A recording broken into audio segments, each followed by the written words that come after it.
దేహమునకు కావలసినవి కూడా తప్పకుండా నీకు ముందే సిద్ధపరచబడ్డాయి. ఈరోజు అవమానాల్లో నేను ఉన్నానని కృంగిపోవద్దు.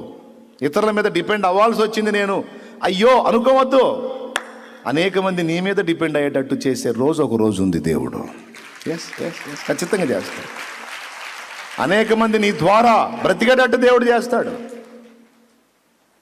ఆ భవిష్యత్తు నా దేవుడు అలాంటి భవిష్యత్తు ఇచ్చాడు అని నువ్వు విశ్వసించు. సాతాన్ అంటాడు అట్లేమి లేదు, ఇప్పుడే ఎంత దరిద్రంగా ఉంది, భవిష్యత్తు ఇంకా దరిద్రంగా ఉంటుంది అంటాడు. నువ్వెవడరా చెప్పడానికి? నువ్వేమన్నా నన్ను సృష్టించిన సృష్టికర్తవా? నా భవిష్యత్తు అలా ఉంటుంది, ఎలా ఉంటుంది, భీకరంగా ఉంటుంది, వికృతంగా ఉంటుందని చెప్పడానికి తూకోనరే? ఏమనాలా? నువ్వెవర్రా? నా లైఫ్ని నిర్మించిన వాడు దేవుడు, నా జీవితాన్నే. కాబట్టి నా దేవుడు నా కోసం యోచించిన ఆలోచనలన్నీ రేపటిని గూర్చి మేలుకరమే కానీ కీడుకరం కాదు. ఒకవేళ కీడులున్నా దేవుడు నాకు తోడై ఉన్నందున నాకున్న కీడులు కూడా నాకు మేలులే. ఇది మాట. దేవుడు నాకు తోడై ఉన్నందున నాకున్న కీడులు కూడా నాకు మేలులే. ఎవరు చెప్తారు ఈ సాక్ష్యం? యోసేపు చెప్తాడు. ఏమంటే యెహోవా యోసేపునకు తోడై ఉండెను, అతని అన్నలు అతన్ని గుంటలో పడవేసిరి. ఇదేందండి? తోడై ఉంటే గుంటలో వేయకూడదు, సింహాసనం ఎక్కించాలా? ఇదేంది? తోడై ఉన్నాడు, నేనేమో గుంటలో పడ్డాడు. యెహోవా యోసేపునకు తోడై ఉండెను, అతని అన్నలు అతన్ని 20 తులాల వెండికి అమ్మి వేసిరి. యెహోవా యోసేపునకు తోడై ఉండెను, అతడు ఐగుప్తు దేశంలో బానిసగా అమ్మబడెను. యెహోవా యోసేపునకు తోడై ఉండెను, పోతిఫెరో భార్య అతనిని అవమానపరచెను. యెహోవా యోసేపునకు తోడై ఉండెను, యోసేపేమో జైల్లో పడెను. ఏంది ఇది? దేవుడు తోడై ఉండెను, ఆయనేమో గుంటలో పడెను. దేవుడు తోడై ఉంటే గుంటలో పడకూడదు కదండి. యెహోవా తోడై ఉండెను, ఆయన పోయి జైల్లో పడెను. దేవుడు తోడై ఉంటే జైల్లో పడకూడదు కదా. అందుకే చెబుతున్నా, దేవుడు నాకు తోడై ఉంటే నాకు ఎదురయ్యే కీడులు కూడా నాకు సూపర్గా మేలులుగానే మారిపోతాయి. ఉండాల్సినోడు నాకు తోడై ఉన్నాడు కాబట్టి ఇక నాకు నెగిటివ్ అంటే ఏం లేదు. ఏదొచ్చినా నాకు అనుకూలంగానే మారిపోద్ది. మరి అంతే, అన్నీ కలిసి యోసేపు సింహాసనం ఎక్కడానికి కారణమైనయాలు కాదా? పెద్దగా చెప్పండి. ఇవన్నీ ప్లస్లా మైనస్లా? నువ్వే గీసుకుంటా ఉంటావు కూర్చొని గోడ మీద. నా లైఫ్లో ఇది మైనస్, ఇది మైనస్, ఇది మైనస్, ఇది మైనస్, ఇది మైనస్. టోటల్గా నేనంతా ఒక అడ్డగీత మైనస్ అనుకుంటాం. దేవుడు అంటాడు, ఎవడు చెప్పాడు నీకు? ఎవడు చెప్పేది ఏంది? నేనే అనుకుంటున్నా. నీ బొంద సైతాన్ గాడు అట్ట అనిపిస్తున్నాడు నీకు. అవును ప్రభా, మరి ఇది మైనస్ కాదా? ఇది మైనస్ కాదా? ఇది మైనస్ కాదా? ఇది మైనస్ కాదా? చెప్పు మరి, కాదా? ఎవడు చెప్పాడు మైనస్లని? అట్లనే చూడని ఆయన పెన్ను తీసుకుంటాడు, ఆ మైనస్ అనే అడ్డగీతకు ఒక నిలువు కొడతాడు. ఇప్పుడేంది అది అంటాడు ప్లస్, ఇప్పుడు ప్లస్, ఇప్పుడు నువ్వు అడ్డగీతలు గీసుకుంటా పోతావు. మనంతా అడ్డదిడ్డ వ్యవహారం కదా. మనకు అడ్డగీతలు గీసుకోవడం భలే ఇంట్రెస్ట్. మనం ఒకవేళ అట్ట గీసుకోవడానికి ఇష్టపడకపోయినా వాడు ఉంటాడుగా సిగ్గులేనివాడు, మనం పిలవపోయిన వచ్చేవాడు. ఎవడాడు? ఆడొచ్చి చేరతాడు. చేరి అన్ని అడ్డగీతలు చూపించి నీ బతుకంతా అడ్డగీతలే పో అంటాడు. అప్పుడు నువ్వేమంటావు? నిజమే సాతానా, మనకేందో వాడి మాట భలే మజాగా ఉంటుంది. ఎవరి మాట? దేవుడు మొత్తుకొని చెబుతాను ఎక్కదో. చేద్దాం, శరీరంలో ఉన్న నైజం వాడికి సపోర్ట్ చేసేది. మరి అడ్డగీతలే కరెక్ట్ అంటావు నువ్వు. దేవుడు అంటాడు మొహం పగిలిపోద్ది. దేవుడు చెప్పాడు అడ్డగీతలు కరెక్ట్. ఇదిగో నేనున్నా, నీ దీపమును వెలిగించేవాడిని నేను. నువ్వు చీకటి అనుకుంటున్న దాన్ని కూడా నీకు వెలుగుగా మార్చగలను. ఇట్లా జరగకుండా ఉండాల్సింది, ఇట్లా జరగకుండా ఉండాల్సింది, ఇది రాంగ్ స్టెప్, ఇది మైనస్, ఇది తప్పు, అన్నీ గీసుకుంటున్నావు కదా అడ్డగీతలు. సాతానికి వెళ్ళి చూస్తేనేమో మరి అంతే అని ఇంకా కాసిన గీతలు పెంచుతాడు. దేవునికి వెళ్ళి చూడు, ఎవడు చెప్పాడు నాన్న అవన్నీ తేడా అని? నేను లేనా? అవి నీకు ప్లస్లుగా మారుస్తాను. నిలువు గీతలు గీసి పడేస్తాడు, అయిపోద్ది. ఒట్టి గీతలే అనుకుంటున్నా ఏంది? జీవితంలో కూడా అలా చేస్తాడు ఆయన. బత్షెబా నా లైఫ్లో ఒక మైనస్ అయిపోయింది అనుకున్నాడు దావీదు. ఫీల్ కావాకు, సొలొమోను ఉన్నాళ్లే అన్నాడు. బత్షెబా అనే మైనస్కి ఒక నిలువు గీత గీశాడు, సొలొమోను అనే ప్లస్ వచ్చేసాడు. మోయాబు వెళ్ళటమే మైనస్ అన్నది నయోమి. నన్ను ఆ మైనస్గా ఒక నిలువు గీత కొట్టి దాన్ని ప్లస్ చేసి రూతు అనే ప్లస్ వచ్చింది చూడన్నాడు.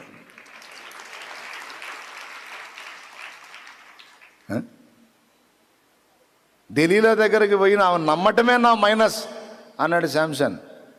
సిగ్గు వచ్చింది నాయన, దేవుడికి వెళ్ళి చూశాడు. డోంట్ వరీ, దెలీలా మైనస్ అయితే ఆ మైనస్ చేసిన పని వల్ల నీ శత్రువులంతా ఒక దగ్గర చేరారు, నిన్ను మధ్యలో పెట్టుకున్నారు, నీకు శక్తిని ఇస్తాను, ఒక్క దెబ్బతో మొత్తం అయినం చేయి, జన్మసార్థకమైంది, నా దగ్గరికి వచ్చేయి అన్నాడు. బ్రదర్ అర్థమైందా? వినపడింది నేను చెప్పింది? ఎంతమందికి వినపడింది? ఇప్పుడు చెప్పు, చీకటి వెలుగైద్దా? ఏవో నాకేం తెలుసు, దావీదు అన్నాడు నా చీకటిని వెలుగుగా చేస్తాడు అన్నాడు. ఇరుకు విశాలత అయిద్దా? అన్నీ ప్యాక్ అయితేనే కదా ఇరుకు విశాలత ఎట్లయిద్ది? ఎట్లయిద్దు నాకేం తెలుసు, ఆయన చేస్తాడంట. మరి ఇరుకులో విశాలత కలుగజేసినావు. ప్రతిదానికి ఏమన్నాడు? ఒక నిర్ణయ కాలము అన్నాడు. రైట్, భూమి మీద పుట్టడానికి ఒక నిర్ణయ కాలం ఉంది.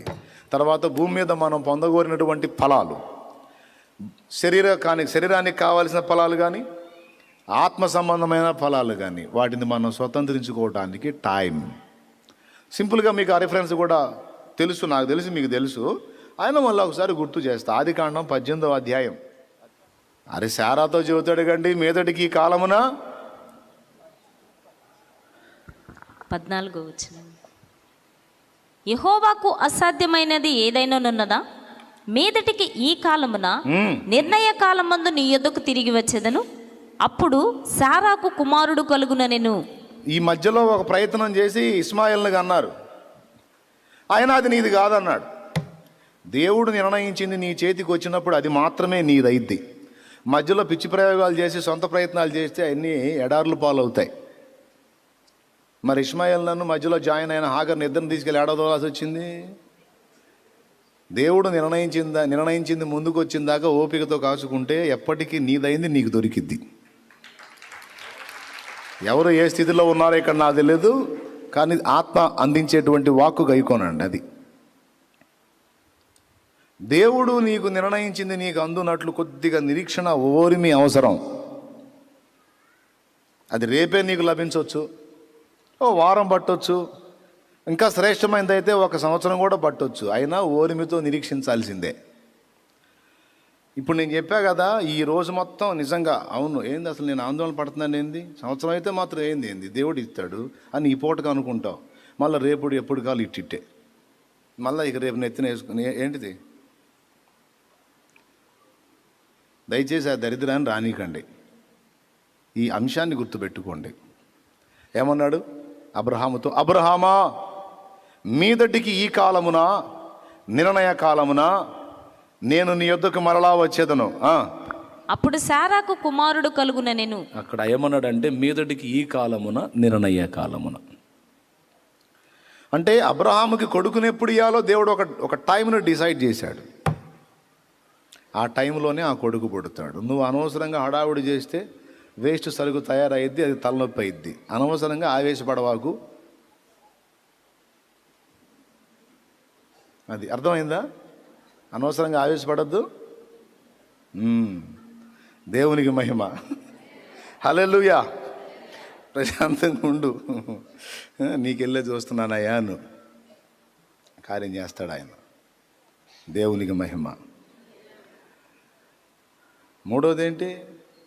భూమి మీద పుట్టేదానికి నిర్ణయ కాలము, జీవితంలో మనం పొందాల్సినవి పొందేదానికి నిర్ణయ కాలం, పోయేదానికి కూడా నిర్ణయ కాలం ఉంది. అది 90వ కీర్తనలో మోషే గారు చెప్పాడు. నరులారా తిరిగి రండని దేవుడు పిలుస్తున్నాడట, మనిషిని మంటికి మారుస్తున్నాడట. 90వ కీర్తన 3వ వచనం, నీవు మనుషులను మంటికి మార్చుచున్నావు, ఆ, నరులారా తిరిగి రండి నీవు సెలవిచ్చుచున్నావు. ఆ. నీ దృష్టికి 1000 సంవత్సరములు గతించిన నిన్నటి వలెనున్నవి, రాత్రి ఎందలి ఒక జాము వలెనున్నవి. 1000 సంవత్సరాలు అంట. చదువురా.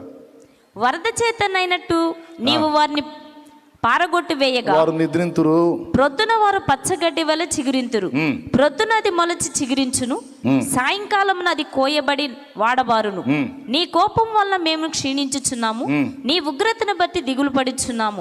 మా దోషములను నీవు నీ ఎదుట నుంచుకుని ఉన్నావు, నీ ముఖ కాంతిలో మా రహస్య పాపములు కనబడుచున్నవి. నీ ఉగ్రతను భరించుచునే మా దినములన్నీ గడిపితిమి. నిట్టూర్పులు విడిచినట్టు మా జీవిత కాలం జరుపుకుందు. మా ఆయుష్కాలము 70 సంవత్సరములు, అధిక బలమున్న 80 సంవత్సరములకు. అయినను వాటి వైభవం ఆయాసమే, దుఃఖమే, అది త్వరగా గతించును, మేము ఎగిరిపోవుదాము. నిర్ణయ కాలం, మన జీవితానికి ఒక నిర్ణయ కాలం. ఏమండి? అయినను వారి దినములు 120 ఏండ్లగును. ఆదికాండం 6వ అధ్యాయం. ఇంటికి పోయి చదవండి. అక్కడ 120 అన్నాడా? అక్కడ 120 అన్నాడా? ఇక్కడ ఏమంటున్నాడు? నరుని ఆయుష్కాలము 70 సంవత్సరములు, అధిక బలమున్నా 80 సంవత్సరములు. ఒక మాట, ఏమయ్యా నువ్వేమో 120 బతుకుతావా? పోతా పోతా మాకేమో 70 రాసిపోతావా? మోషేని అడగాల మనం. మోషే జీవించిన సంవత్సరములు ఎన్ని? 120 ఏళ్ళు. కంటి చూపు తగ్గలా, కాలి సత్తువ తగ్గలేదని రాసుంది. నీకేమో 120. మాకేమో 70 అను, అధిక బలం ఉంటే 80. ఏ న్యాయం ఇది? దేవునికి మహిమ.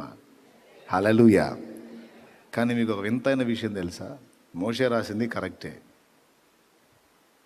మోషే అనుకున్నాడు 80 వచ్చేసినా ఇక అయిపోయింది నా టైం అని. మోషే లెక్క ప్రకారం మోషే పూర్తిగా అయిపోయినట్టు. 80 ఏళ్ళకి అయిపోయింది, ఇంకేం లేదు, అంతా శూన్యం. నా లైఫ్ కూడా శూన్యం, నా పని అయిపోయింది, నా వయసు అయిపోయింది, టోటల్ క్లోజ్ అనుకున్నాడు. అయితే దేవుడు చేశాడు కార్యం. అయిపోయింది అన్నావు కదా, అయిపోగొట్టేవాడిని నేనే, అవసరమైతే పొడిగించేవాడిని నేనే. 80తో అయిపోయింది అన్నావు కదా, నిజమే. 70 లేక 80. అయితే నేను ఎంటర్ అవుతున్నా, నేను ఇస్తున్నా పో, ఇంకొక 40 నీకు అదనంగా ఇస్తున్నా పో అన్నా. ఓ బతుకుపో, 40 ఏళ్ళు పో, చెయ్యి, నీ పని ఉంది, నీకు పని ఉంది. పని లేకపోతే తీసుకుందును, 70లోనే తీసుకుందును, లేదా ఇంకో 10 కలిపి 80లో తీసుకుందును. కానీ పని ఉంది నీతో నాకు, చక్కబట్టాల్సింది ఉంది. రక్షకుడిని పుట్టించాలంటే ఆ గోత్రం బయటికి రావాలా, ఆ జనాంగం బయటికి రావాలా. వాళ్ళంతా ఐగుప్తులోనే ఉన్నారు, వాళ్ళు బయటికి తెచ్చే పని ఉంది నీతో నాకు. కాబట్టి నీ లెక్క కరెక్టే. అయితే ఆ లెక్కకి నేను ఇంకో 40 జోడిస్తున్నా. నువ్వు 80 క్లోజ్ అన్నావుగా, ఇంకో 40 నేను మళ్ళీ ఇప్పుడు 70 + 10 ఈజీక్వల్ వేసుకున్నావు. ఎంత టోటల్? 70 + 10 ఈజీక్వల్, సగం ఇంగ్లీష్ సగం తెలుగు మాట్లాడేది కన్ఫ్యూజ్ అయ్యేది కదా. 70 + 10 ఈజీక్వల్ 80. అయితే దేవుడు అంత ఈజీక్వల్ 80 ఫైనల్ చేసావా? నేను ఈజీక్వల్ ఒప్పుకోను, ప్లస్ 40 ఈజీక్వల్ 120 అన్నాడు ఆయన.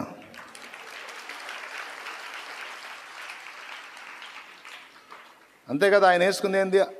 నరుని ఆయుష్కాలం 70, అధిక బలం ఉంటే ప్లస్ ఒక 10, ఓ 10 ఈజీక్వల్. నువ్వెవరు వెంటనే ఈజీక్వల్ చేయడానికి? ఆ ఈజీక్వల్ చేసి 80 వేసుకున్నావా? ఓకే, నేను ఆ 80 పక్కన మళ్ళీ ప్లస్ వేసి ఓ 40 రాసేసాపో. ఏంది ప్రభా 40లు 50లు ఏంది? అరే నా చేతుల్లో ఉంది రా సమస్తం. 40 ఇస్తా, 50 ఇస్తా, అవసరమైతే 100 ఇస్తా. నీకెందుకు? పని ఉంది నీతో నాకు. పని లేకపోతే ఉన్న 100లో కూడా ఒక 50 తీసేస్తా. నువ్వు ఎక్స్ట్రా చేస్తే 100లో 70 తీసి 30. నీకు ఇవ్వబడిన దానిలో కొంత తగ్గించడం తెలుసు, నీకు అయిపోయిన దానిలో కొంత కలపటం కూడా నాకు తెలుసు. రెండింటికి నాకు అవకాశం ఉంది. నువ్వు వెళ్ళేదాని గురించి కూడా ఏం చింతపడాల్సిన అవసరంలా. పోయాక ఏం జరిగిద్దో చింతపడాల్సిన అవసరంలా. తొందరగా పోతానేమని చింత కూడా అవసరంలా. ఇంకా పోవట్లేదు ఏందని చింత కూడా అవసరంలా. ఏం ఆవేశపడద్దు. సమయం అయిపోయినాక ఉంచమన్నా ఉంచడం. ఇంకో 10 ఏళ్ళు అయ్యా బతకాలను ఉందాయన నోరమి ఏం చేస్తాడు కదా అంటాడు. దేవునికి స్తోత్రం. హల్లెలూయా.